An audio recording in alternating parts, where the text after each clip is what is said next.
Welcome back to Hannity. The Kansas Secretary of State calls what happened on his front porch this past weekend, quote, appalling. Hundreds of people from the Sunflower Community Action Group came to his home to protest against his stance on immigration. Watch this.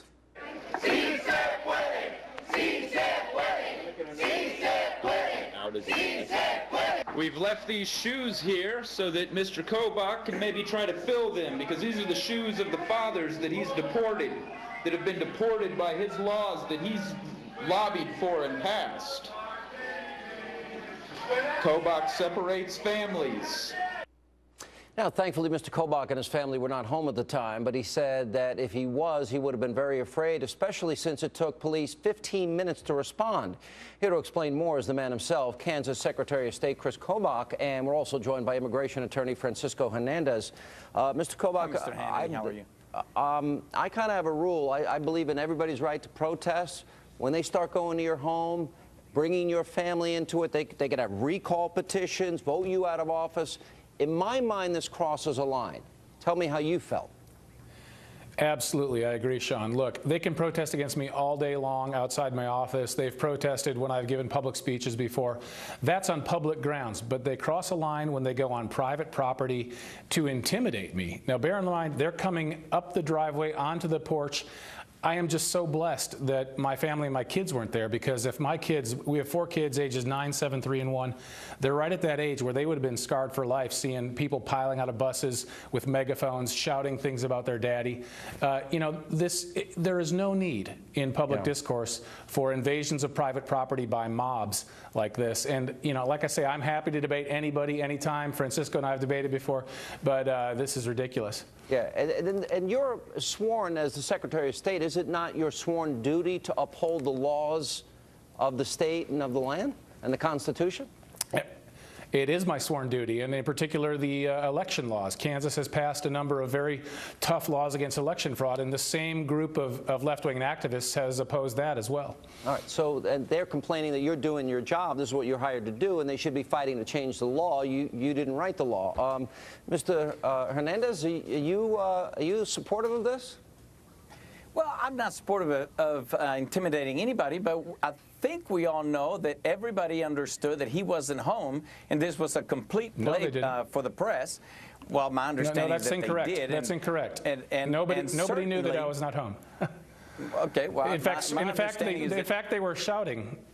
They were shouting, Chris Kobach, come on out. Let us show you what Kansans are all about. I'm trying to make a point, too, but I guess I don't get to. I understand. I'd like to finish my thought that certainly everybody thinks their freedom of speech right is the most valuable right. That's just your right to make a jackass out of yourself. I'm not saying they were right and that they should have intimidated you, but if there are any laws that are broken, they will be arrested. It's all on video. They were trying to make a point. It probably should have been made a better way, but I don't think you were intimidated. Mr. You weren't Hernandez, there.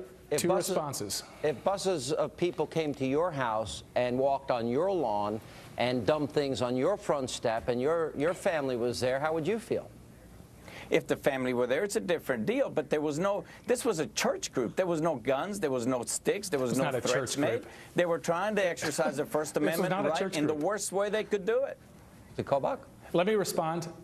First of all, they had no idea I was not there. Only a very small number of people knew we were out of town. Secondly, if, as you claim, they were trying to make a public statement, they would have done it in a public place. Our neighborhood is on the far outskirts of the city. There are cornfields just a few hundred yards away. There was nobody there. They were protesting an audience of 1. They were trying to intimidate me. I grant you. And they were saying, Chris Kobach, come on out. That's not a very inviting. I mean, they were inviting me to come out and confront them is what they were trying to do. Well, no, they weren't there to confront, and I think they should have stayed on the public street. I think they could even make it there, and you could certainly make a good argument that they're welcome to do it there. You're a public figure. You ran for that office. You take some bad baggage with the good baggage. But that's what it is. They should not have gone on your property. I agree with that. But it doesn't mean they don't get to make a point, and it obscures the point. It's clouding the point about immigration reform. On public property. They can make their point. I agree on the street. Keep them on the street. Would you be less threatened if they were on the street? You weren't there. Absolutely. They were.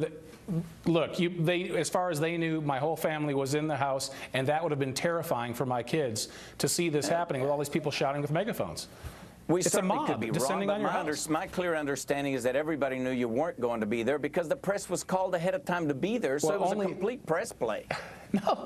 No, the NSA, only the NSA would have known because only a few members of my family knew where we were at that time. They certainly would have known the 100 protesters that were going out there because know, they were on their, I they gotta were tell all on you, their cell phones. Mr. Hernandez, I think you're missing one point here. I think the Secretary of State has a good point here. If he's in a public place, if he's at his office, if he's at work, if he's giving a public speech, it's all fair game. But when you go into people's neighborhoods and you go in by the hundreds and the busloads, you're creating an intimidating environment where people live, where children are. And I would think that all sides, politically speaking, keep the kids out of it, period. Nobody Why argues wouldn't with you that. support that? Nobody argues with that. I'm with you on that. No problem with that. Well, that's not what you say. kids- You're kind of speaking out of both sides here. Well, but everybody knew he wasn't there. I mean, we can argue. keep yes, saying that, but yes, they say didn't they know didn't. They he had did. no idea that I wasn't there. Well, Nobody knew I wasn't there. And then why were they y'all shouting, called me, Chris I made some Kobach, come on research, out? and my understanding was that everybody knew you weren't going to be there. The press knew you weren't there. They wanted to do it in front of your house. The press didn't they know shouldn't that. have gone on your property. I'll give you that. I don't know who you talked to. Look, why then were they shouting, Chris Kobach, come on out, if they thought Well, I sure, wasn't there? It's a play. It's an act. It's an act. You can assure everybody of that? What you're saying is It's a completely wrong. church group. You're completely wrong. All right, guys, we got to leave it there. Appreciate it.